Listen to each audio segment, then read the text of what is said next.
Good morning, family. Good morning. Good morning. Good morning. It is Wednesday morning.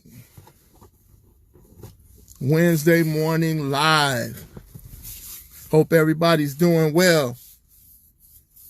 Got a few minutes to talk about some things. Good morning, family. Good morning. Good morning. Good morning. Good morning. Everybody's doing well? Hey. Good to see you. Hope you're having a wonderful morning. Hey. Good morning. Good to see you. I hope everybody's doing well this morning. Let's jump right in here. Only got a few minutes today. So again, we've been talking about our dreams and success. If you saw the title, it said The Master Key. The master key to our success or fulfilling our dreams, right? So we know a master key is a key that pretty much opens everything, right? So at my job, I have a master key. Some people only have keys to certain offices or certain rooms. Because of my position, I have a master key that can open all those rooms, right? I have access that they don't have. That is what we're going to talk about a little bit today. That master key is wisdom. Wisdom is the master key. Wisdom will give you access to so many different things that other people don't have.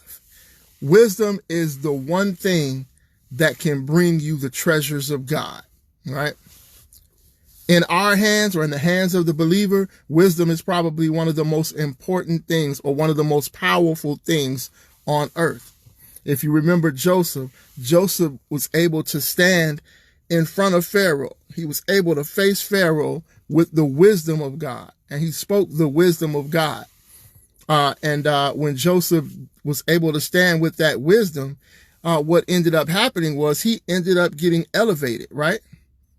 So even though Joseph had been locked in prison all that time, it shows you where his focus was, because he was locked up for so many years, but yet when it came time for him to stand in front of the Pharaoh, he still was able to hear God clearly.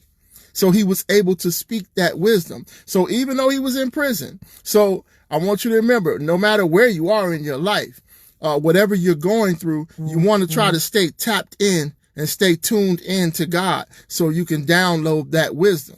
He wasn't in a good place. He was locked up, but he knew the focus. Remember that. He remembered his dream.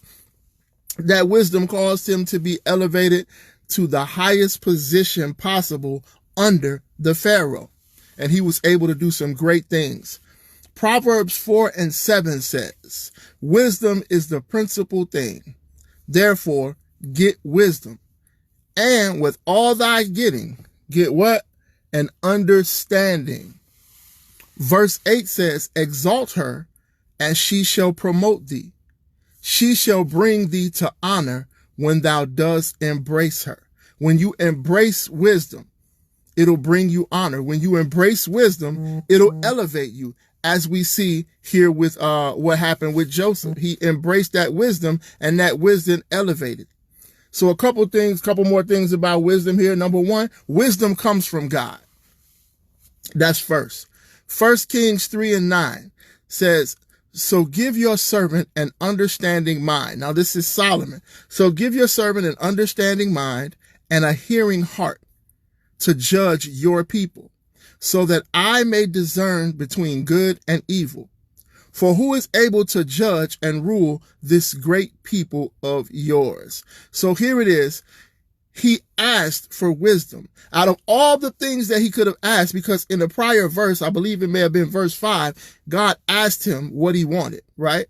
And he, without hesitation, he asked for wisdom. He could have asked for all the riches. Now, as we know, he ended up being the richest man, right? But it wasn't because he asked for riches. He asked for wisdom.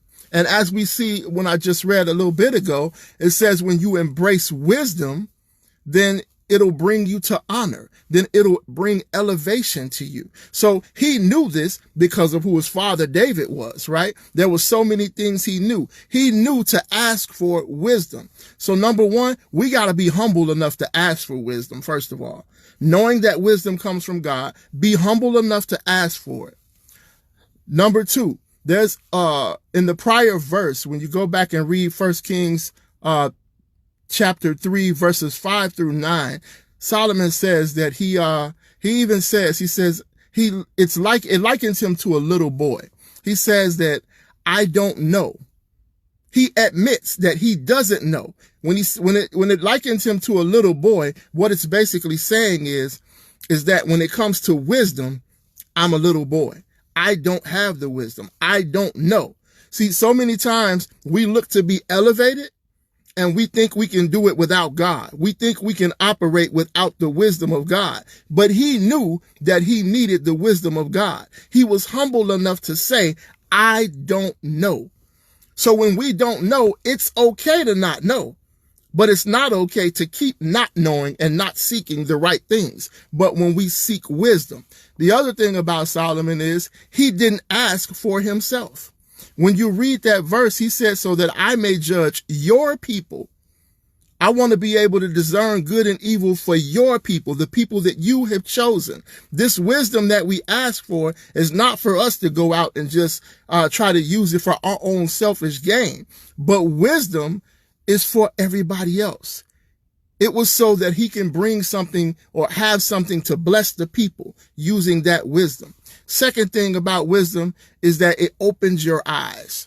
Proverbs 1 and 2 says, to know wisdom and instruction, to perceive the words of understanding. Verse 5 goes on to say, a wise man will hear. A wise man will hear. How many people you know don't listen? They don't get elevated because they don't listen. God's talking to them. Wisdom is speaking to them, but they're not listening. But it says a wise man will hear and will increase in learning. You never stop learning, but you continue to increase. You continue to seek it out.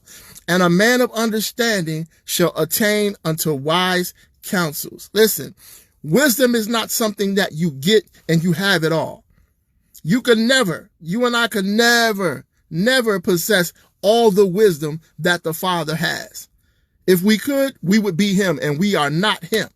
But the Most High will constantly download wisdom into us when we seek it.